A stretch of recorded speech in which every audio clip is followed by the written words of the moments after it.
I am Councillor Annette Wingrave. I hold the Cabinet portfolio for regeneration and sustainable development within Neath Talbot Borough Council. We know that everybody wants good quality, well-paid jobs. It builds the local economy. To have a thriving economy, you have to have the employment opportunities.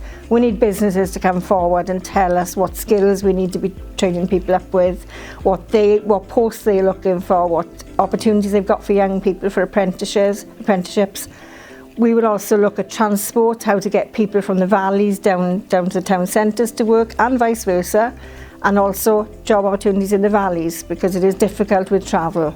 We promise to play our part, use all the resources we possibly can, and we will put more resources into what we have already. We also have council vacancies that we can fulfil as well, which add to employability. But we need businesses to come forward. We need them to speak to us. We need to know where they can open up new job opportunities for people. We asked you back in the summer to take part in our consultation, and we listened to what you had to say. We've now come forward to ask you to take part again in the second phase to let us know exactly what you need. So please go online, take part in the consultation, and let us know what you want so that we can provide it. Together, we are Team NPT.